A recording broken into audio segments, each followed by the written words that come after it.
Discussion on this possible showdown as political analyst Brian Sobel. Brian, always a pleasure to see you here. Good to be here. So first of all, I just want to ask, is this potential filibuster more about winning a political war with everything that's happened in the past, or is the opposition more about and because of Gorsuch's ideology?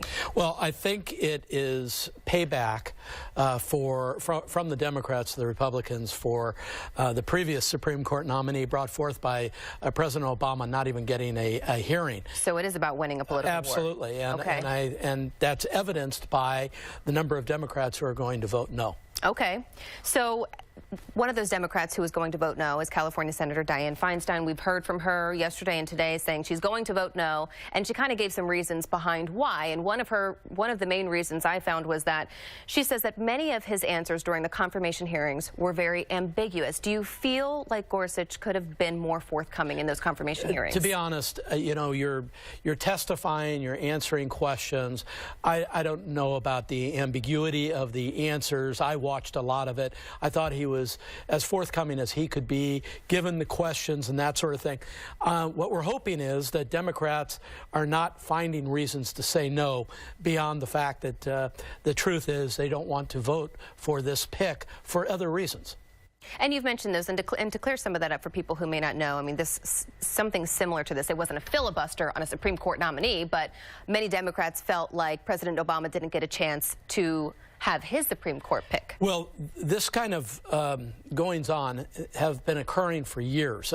We saw it in the Bush administration. We saw it in the Obama administration, where one side or the other said, we're not going to vote for your picks. Right. Reid, you know, from Nevada, who was the majority leader of the Senate, actually broke the filibuster nuclear option one time himself, curtailing it below the level of the Supreme Court. So all other judges below the level of Supreme Court, the nuclear option is now off the table, and it was left for just the Supreme Court and lawmaking. And so we'll see what happens. You know, it's just a very contentious time. And that's a good segue into my next question, which is this at all avoidable, this nuclear option? Sure. I think if the the leadership of the Democrats and the Republicans could go behind closed doors and work out an agreement, probably. I don't think the fight should be about Gorsuch. Gorsuch replaces somebody who was very conservative, so it's sort of a side-by-side trade.